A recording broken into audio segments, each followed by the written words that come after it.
ए, B और सी ये तीनों पार्टनर्स हैं इन रेशियो 5:4:1। इन्होंने दो नए पार्टनर्स को एडमिट किया इनटू द फर्म जिनके नाम है डी और ई, और इन सभी पार्टनर्स का हमें नया प्रॉफिट शेयरिंग रेशियो गिवन है जो कि है 3:4:2:2:1। ठीक है बच्चों, 3:4:2:1। अब जो डी है वो तो अपने हिस्से की गुडविल प्रीमियम कैश में लेकर आया है जो कि है ₹30,000, मगर जो ई है वो अपने हिस्से की गुडविल कैश में लेके नहीं आया। ठीक है बच्चों, लेकिन हाँ कैपिटल दोनों लेकर आए हैं, डी भी और ई भी, ₹40,000 ईच। 40,000 कैपिटल डी लेकर आया है, 40,000 ही कैपिटल ई लेकर आया है। आपको इतनी इंफॉर्मेशन के बेसिस पे नेसेसरी जर्नल एंट्रीज पास करनी है related to goodwill in the books of the firm. तो बच्चों एंट्रीज बनाएंगे, ज़रूर बनाएंगे, लेकिन क्योंकि हमें पार्टनर्स का नया प्रॉफिट शेयरिंग रेशियो एंड पुराना प्रॉफिट शेयरिंग रेशियो दोनों पता है, तो पुराने पार्टनर्स का हमें सेक्रीफाइसिंग रेशियो निकालना होगा, बिकॉज ट्रीटमेंट ऑफ गुडविल जो किया जाता है वो इन द सेक्रीफाइसिंग रेशियो किया जाता है ऑफ द पार्टनर्स। तो बच्चों ए, बी, सी इन तीनों के पुराने प्रॉफिट शेयर हैं 5/10, 4/10 और 1/10। इनके नए प्रॉफिट शेयर हैं 3/12, 4/12 एंड 2/12। 10 और 12 का एलसीएम बच्चों 60 आता है, तो 10 6 ज़ा 60, 5 6 ज़ा 30, 12 5 ज़ा 60, 3 5 ज़ा 15, तो 30 - 15 इज 15/60। बी का आ जाएगा, डिनोमिनेटर तो 60 ही आएगा। 10 6 ज़ा 60, 4 6 ज़ा 24, 12 5 ज़ा 60, 4 5 ज़ा 20, 24 - 20 इज 4। सी के केस में ध्यान रखिएगा बच्चों, 10 6 ज़ा 60, 1 6 ज़ा 6। ठीक है बच्चों, 12 5 ज़ा 60, 2 5 ज़ा 10। अब 6 - 10 इज -4। इसका मतलब सी जो है वो सेक्रीफाइस नहीं कर रहा है, उल्टा क्या कर रहा है बच्चों, गेन कर रहा है। तो सी जो है वो गेन कर रहा है, ए और बी दोनों सेक्रीफाइस कर रहे हैं। अब क्योंकि दो लोग सेक्रीफाइस कर रहे हैं तो हम सेक्रीफाइसिंग रेशियो तो निकाल ही सकते हैं बच्चों, जो कि आएगा 15:4।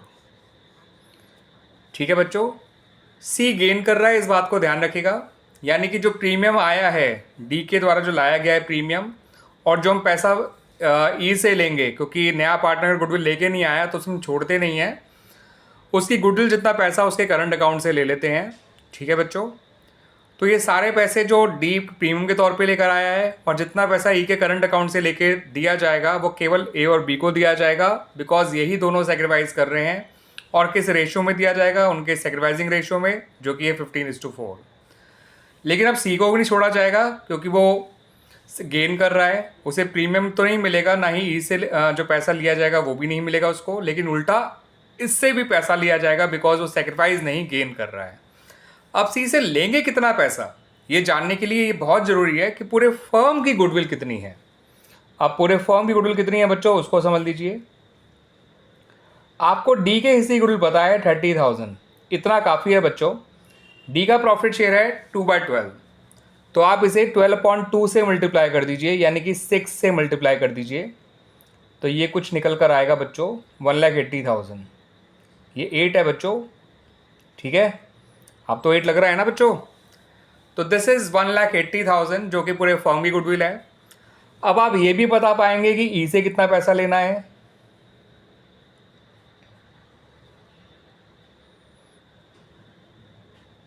ठीक है बेटा, हाँ ठीक है बच्चों, तो ई से कितना पैसा लेना है कंपनसेट कराने के लिए, जो कि वो ए और बी को देगा। जितना पूरे फर्म की गुडविल है 1,80,000 इंटू उसका प्रॉफिट शेयर जो कि है 1/12, तो 15,000 तो हमें ई से लेना है क्योंकि वो गुडविल लाया नहीं है, लेकिन उसके हिस्से के बराबर गुडविल लेकर हम ए और बी को देंगे उसके करंट अकाउंट से। अब सी से कितना पैसा लेना है हम वो भी बता सकते हैं। C has to compensate A and B किस अमाउंट से, जितना पूरे फर्म की गुडविल है इंटू उसका गेन जो कि 4/60 है, जिसे हम चाहें तो 1/15 भी लिख सकते हैं, बात एक ही है बच्चों। तो आपका आंसर आएगा बच्चों ₹12,000। सॉरी 4/60 लिखिए, या तो फिर 1/16 लिखते, लेकिन अभी हम लिखेंगे 4/60। ठीक है बच्चों, 60 3 ज़ा 180 होता है, 3000 इंटू 4 12,000 होता है। क्लियर बच्चों? तो 1 3000 एंड 3000 इंटू 4 12,000। क्लियर बच्चों? आइए अब बना लेते हैं अपनी नेसेसरी जर्नल एंट्रीज जो हमें इस क्वेश्चन में चाहिए और हमें बनानी है। तो बच्चों मैं बैंक अकाउंट डेबिट कर रहा हूँ। ठीक है बच्चों, पहली एंट्री में जब नया पार्टनर अपनी कैपिटल और गुडविल कैश में लेकर आया है, उसके लिए to D's capital to E's capital, capital तो दोनों लेकर आए ना बच्चों, डी और ई, और टू प्रीमियम फॉर गुडविल। आप लोग पूरा पूरा नाम लिखिएगा बच्चों, मेरी तरफ से मत करिएगा। डी की कैपिटल अकाउंट में लिखेंगे और ई की कैपिटल अकाउंट में लिखेंगे 40,000। प्रीमियम फॉर गुडविल अकाउंट में लिखेंगे 30,000 और टोटल डेबिट अमाउंट होगा ₹1,10,000। अगली एंट्री में आपको प्रीमियम फॉर गुडविल को भी डेबिट करना है, ई के करंट अकाउंट को भी डेबिट करना है। नया पार्टनर गुडविल नहीं लाता तो उसके पैसा उसके करंट अकाउंट से लेना है इसलिए, और सी क्योंकि गेन कर रहा है तो सी के कैपिटल अकाउंट को भी डेबिट करना है बच्चों। अब इन तीनों को डेबिट करेंगे तो क्रेडिट किसको करेंगे बच्चों? क्रेडिट करेंगे ए और बी को। किस रेशियो में करेंगे? इनके सैक्रिफाइसिंग रेशियो में, जो कि 15:4 है।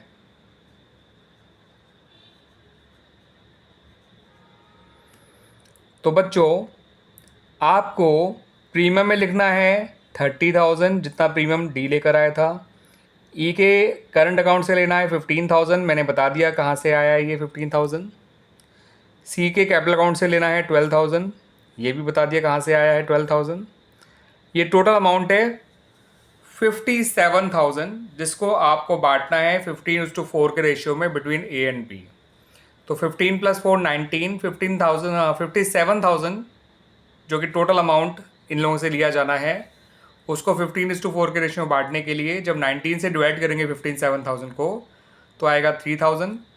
3,000 इंटू 15 होता है बच्चों 45,000 और 3,000 इंटू 4 होता है 12,000। सी का कैपिटल अकाउंट इसलिए डेबिट किया क्योंकि वो पुराना पार्टनर, ना कि कोई नया पार्टनर। नए पार्टनर के करंट अकाउंट से ली जाती है गुडविल, पुराने पार्टनर से हम उसके कैपिटल अकाउंट से ले सकते हैं पैसा उसके गेन के बराबर। ये मैंने 57,000 को बांटा है 15:4 के रेशियो में, जो कि है ए और बी का सैक्रिफाइसिंग रेशियो। तो काफ़ी अच्छा क्वेश्चन है बच्चों, काफ़ी इंपॉर्टेंट क्वेश्चन है, और ये है illustration number 35 of chapter admission of a partner. Book है टी एस ग्रेवाल, एडिशन है 2024।